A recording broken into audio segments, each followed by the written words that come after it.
Woohoo! This is the 100th episode of the Lesbian Romantic. I am so happy and proud this podcast now reaches people all over the world. But I'm even more proud it brings people together in the fellow romantic community on the website. This journey truly has been incredibly exciting and humbling. I hope this is just the beginning, though. I have a lot more stories to tell. Thank you so much for listening, and thank you for your support.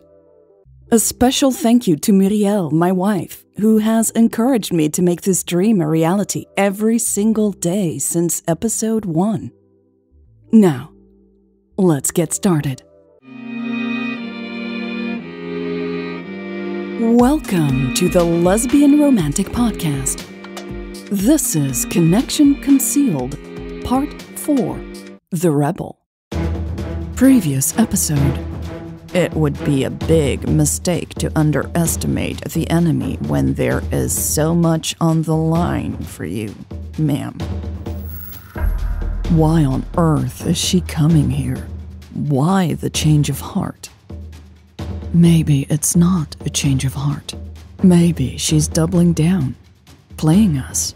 My partner Hobbs certainly seems to think so. Be careful, Lou. I've got a bad feeling about Lucas. June 8th, 2061. White Sands Army Base, New Mexico, North American Province, 1400, local time.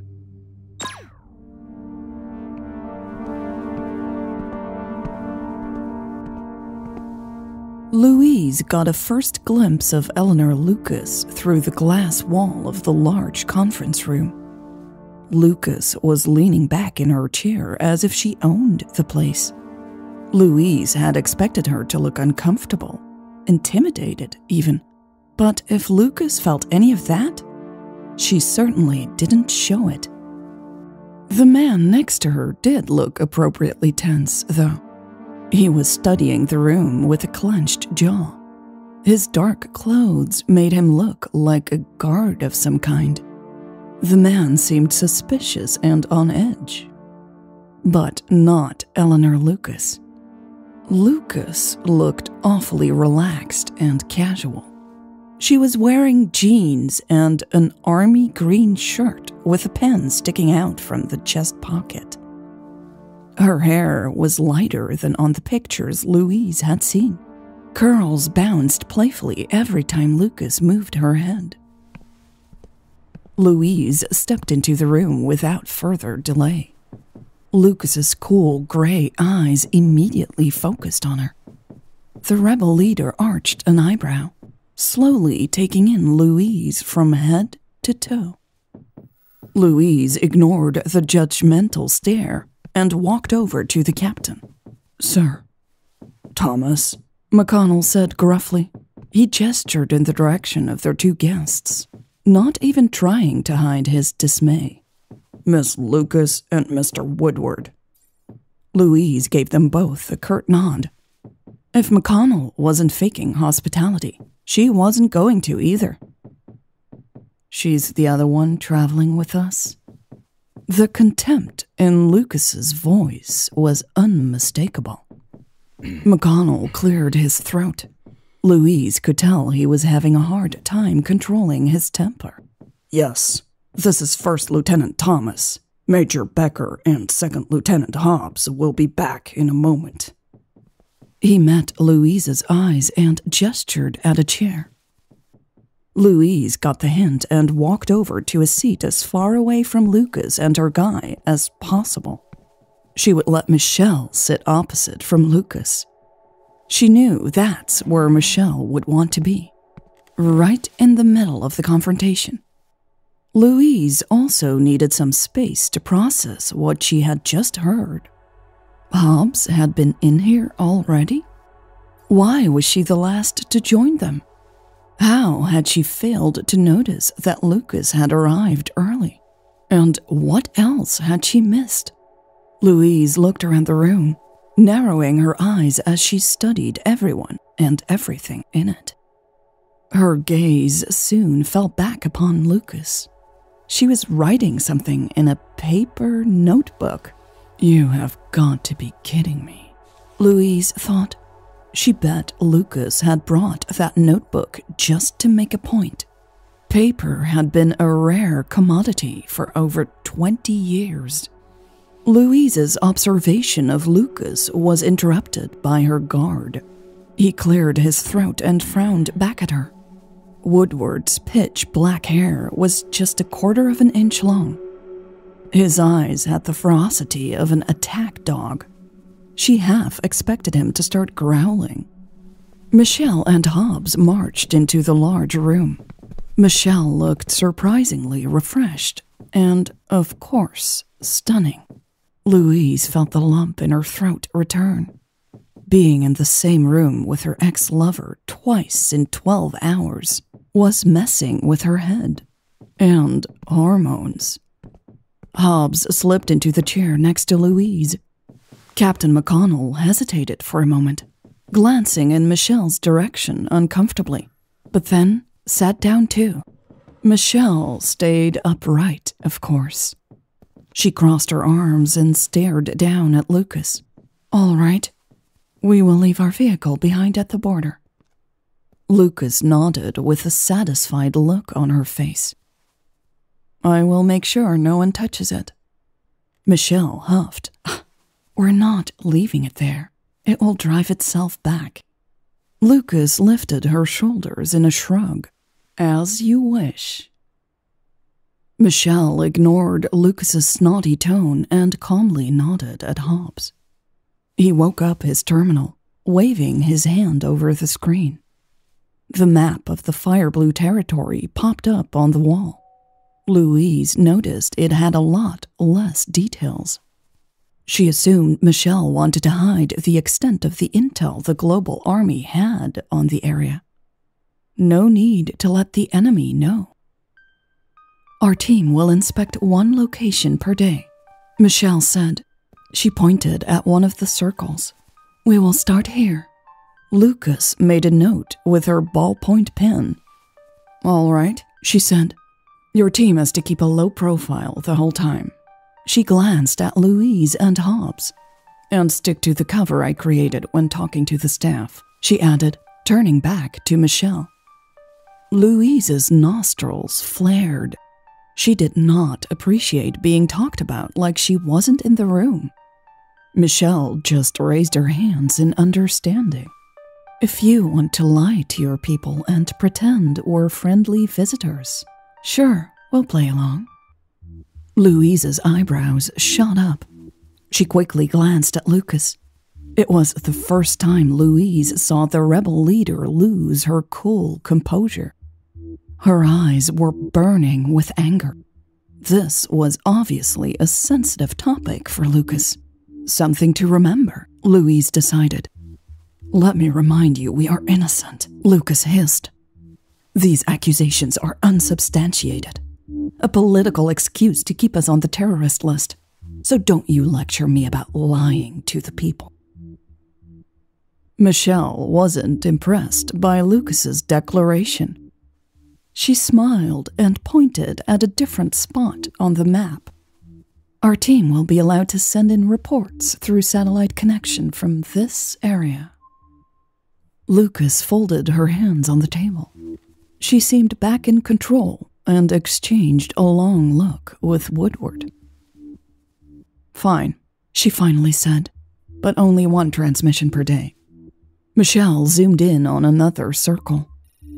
When the inspections are completed, our team will be given free passage to... Wait, Lucas interrupted her dryly. Michelle slowly turned around. Yes? I want all your technology switched off and locked away every night. I want bionic devices to be disabled before we leave today. Michelle quirked an eyebrow. Those devices are crucial to my people's health. Lucas looked at Hobbs and Louise disapprovingly. Not my problem, she shrugged. If they can survive without bionic chips, send someone who can. Our scramblers will mess up unknown devices anyway. The corners of her mouth curled up. Louise's eyes widened. Scramblers? These people truly were lunatics. Why would they want to mess with life-saving technology? Michelle exchanged another look with Hobbs. Fine, Michelle agreed, both surprising and shocking Louise. She glanced over at Hobbs. He sat perfectly still, undeterred. Louise inhaled deeply as she made a mental note to switch off her diagnostic chip. She was in good shape and would be fine without it. Please confirm you will give our team free passage to this pickup point once the inspections are completed, Michelle continued, sounding impatient for the first time. Of course. You have my word, Lucas replied theatrically. Michelle didn't even try to hide how much she thought Lucas's word was worth. She took a step closer and narrowed her eyes at her. The rebel leader didn't budge, though. She leaned back as she held Michelle's gaze. Louise suddenly noticed the leather bracelet on one of Lucas's wrists. It looked ancient, almost like it had been passed on from a previous generation. It made Louise wonder if there was something Lucas did value and respect.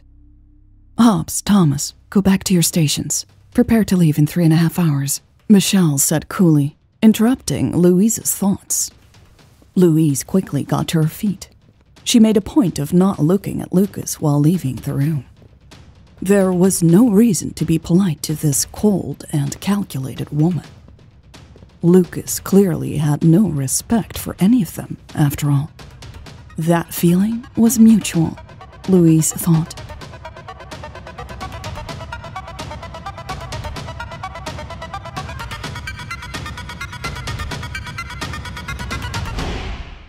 Three hours later, Louise closed the storage compartment of the military vehicle that would take them to the Fire Blue territory.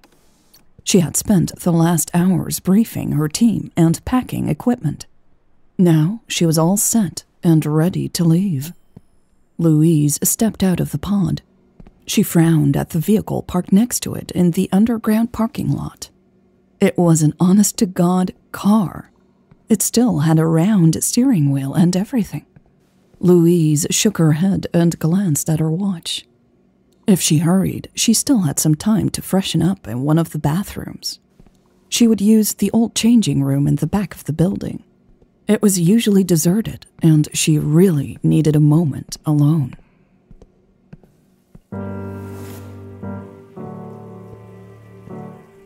When she walked into the room a few minutes later, she realized luck was not on her side, though. One of the showers was running.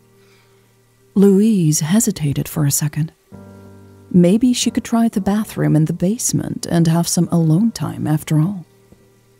What she saw in the mirror convinced her to stay right where she was, though. Her hair was a total mess.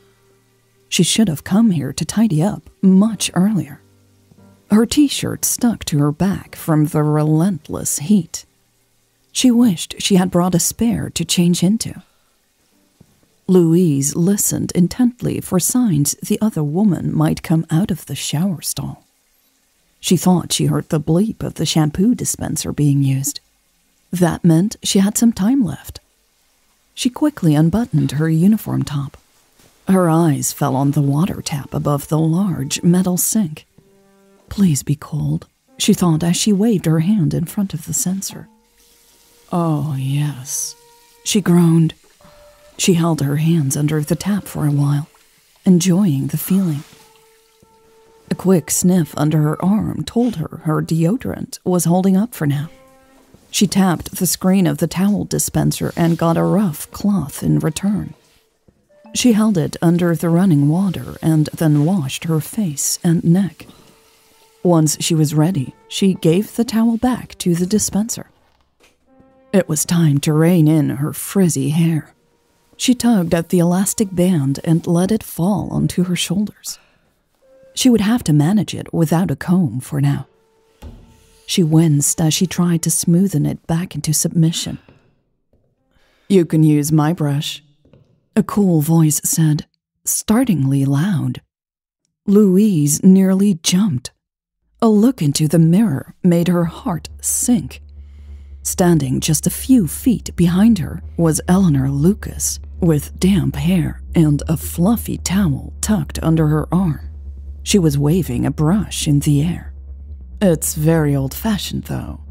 Nothing fancy, Lucas added with a phony smile on her lips. No thanks, Louise said evenly. Why the hell had they let Lucas walk around without a guard, she wondered. She quickly pulled her hair back into a tight bun. Lucas put down her stuff on the metal sink. Her eyes met Louise's in the mirror. Your major said I could use this room. She didn't warn me about the company. The shower was pretty nice, though. Louise grabbed her jacket and started buttoning it up. I wouldn't get used to the VIP treatment, she said as calmly as she could. Lucas snickered. Oh, really? Why is that? Louise fumbled with the last button of her uniform top. We both know you were behind this attack. Lucas turned to face her directly, pointing a finger at Louise. Well, good luck proving that. And what happened to innocent until proven guilty? Louise took a step forward, now towering over Lucas, who was at least 3 inches shorter than she was. Bold eyes burning with conviction stared back into hers. Lucas even leaned in, her finger almost touching Louise's nose. Louise gritted her teeth. Time to go, she said and stepped back.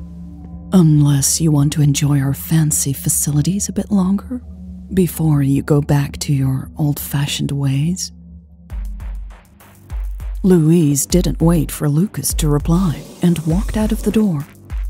Innocent until proven guilty, she murmured under her breath. Are you kidding me? It seemed Lucas was intent on keeping up this charade as long as possible.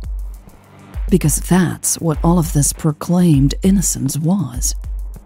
A charade. Right? Next episode. Nothing to report. Nothing kept the same speed the whole time. Nothing on the radars either. What the fuck? You have got to be kidding me. Did your self-driving superpod take a wrong turn? Bet she knows exactly what is going on. Maybe. We better search their car. No way. Why not? They're fucking with us. This was part 4 of Connection Concealed.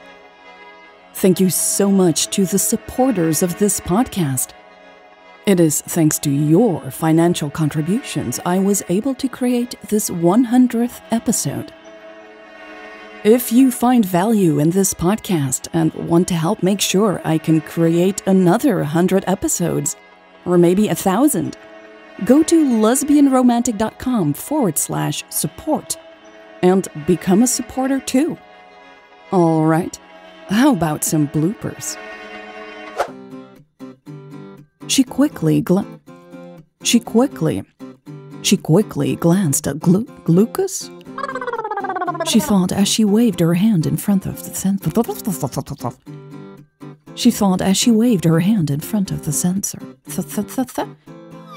She gave the towel back to the dispenser. That was all for this week. Thank you so much for listening. Thank you again for your support. And I will see you next week. Bye.